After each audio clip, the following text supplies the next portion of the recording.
नमस्कार, मैं आपके साथ विभा उपाध्याय और आप देख रहे हैं न्यूज 18 बिहार झारखंड का डिजिटल प्लेटफॉर्म। महाराष्ट्र की राजनीति में भाषा को लेकर विवाद इन दिनों सबसे ज्यादा तेज है। सवाल ये कि एक देश, एक राष्ट्र, एक रूप में सभी जब रहते हैं, वहां पर भाषाई जो खूबसूरती है उसे विवाद का रूप और रंग किसने दे दिया। भाषा को लेकर ये विवाद देश के एजेंडे पर एक बार फिर से हावी कैसे हो गया। क्या प्रबुद्ध जनों को ये बात समझ नहीं आती? भाषा को लेकर अंधभक्ति हमेशा से राजनीतिक हथियार के तौर पर इस्तेमाल किया जाता रहा है।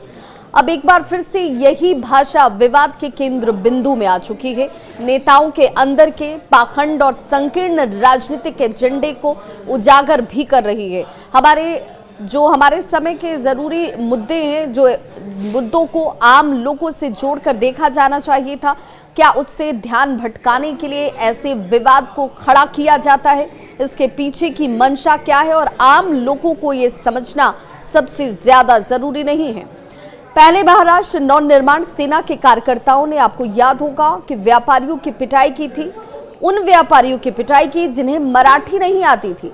अब इस मामले में सत्ता पक्ष के ही नेता नितेश राणे शामिल हो गए हैं। नितेश राणे ने कहा कि अगर महाराष्ट्र नवनिर्माण सेना के कार्यकर्ताओं में हिम्मत है तो वो मुंबई के भिंडी बाजार जाएं, डोंगरी जाएं, मुंब्रा जैसे इलाकों में जाकर मराठी लोगों को सिखाएं जरा, जहां सिर्फ हिंदी या फिर उर्दू बोली जाती है।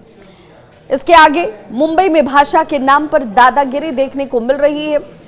रामदास अठावले कहते हैं कि ये दादागिरी मुंबई में होनी नहीं चाहिए, क्योंकि भाषा एक खूबसूरती है, लोगों को एक दूसरे से जोड़ने के लिए एक माध्यम है और हर भाषा का उतना ही सम्मान होना चाहिए। इस विवाद को तुरंत विराम लगाने की जरूरत है। मराठी हमारी मातृभाषा जरूर है, उसका सम्मान हम सभी करते हैं, हमें उस पर गर्व है, लेकिन अगर कोई व्यक्ति किसी भाषा को नहीं जानता तो उसे डराना, सताना ये अपराध की श्रेणी में आता है। मुंबई देश की आर्थिक राजधानी है, लोगों को यह समझना होगा। तमाम भाषाओं को बोलने वाले छोटे व्यापारी, मेहनतकश कामगार, ये सभी यहाँ रहते हैं। उन पर ये जो अन्याय हो रहा है उससे तुरंत खत्म किया जाना चाहिए। इतना ही नहीं, प्रसिद्ध कवि कुमार विश्वास ने अपने भाषाई अंदाज में ही भाषा के खड़े इस विवाद पर विराम लगाने की कोशिश की, या एक तरीके से आग्रह किया।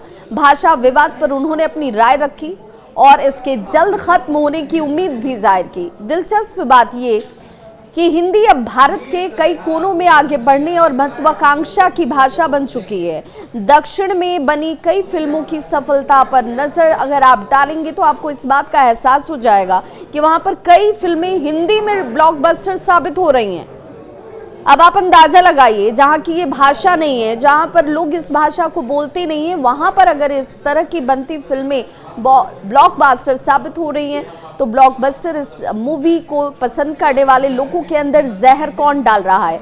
पारंपरिक उत्तर दक्षिण विभाजन बड़े पर्दे पर तेजी से गायब हो रहा है। क्रिकेट के मैदान पर भी देख लीजिए, कमोबेश ऐसा ही दिखता है। किसने ऐसा सोचा था कि रांची में जन्मे हिंदी बोलने वाले महेंद्र सिंह धोनी जो हैं वो चेन्नई सुपर किंग्स के हीरो बन जाएंगे। मुंबई भी अब पहले से कहीं कम महाराष्ट्रियन नजर आती है। हिंदी न केवल इस के प्रसिद्ध फिल्म उद्योग की एक भाषा है, बल्कि इसके सड़कों की आजीविका की भी एक भाषा है, जो उत्तर भारतीय प्रवासियों के कारण फली फूली है। लेकिन स्थानीय स्तर पर बात करें, अगर उस रूप में देखा जाए, उस पर गर्व करने की जगह भाषा पर गर्व अभी भी मायने रखता है। और यही वजह है कि अब एक भाषा को दूसरी भाषा के खिलाफ अगर कोई खड़ा करने की कोशिश कर रहा है तो उसे समझना होगा कि लोगों के बीच वैमनस्य पैदा करने से सिर्फ और सिर्फ नुकसान आपका होने वाला है। यही वजह है कि जो लोग भाषा की लड़ाई इस वक्त लड़ रहे हैं वो ये समझें कि ये हारने वाली लड़ाइयाँ हैं, जिनसे अस्थायी राजनीतिक लाभ तो आपको मिल जाएगा, लेकिन एक सीमा से आगे इससे जारी आप नहीं रख पाइएगा। भाषाई विविधता भारत की ताकत है, भारत की खूबसूरती है।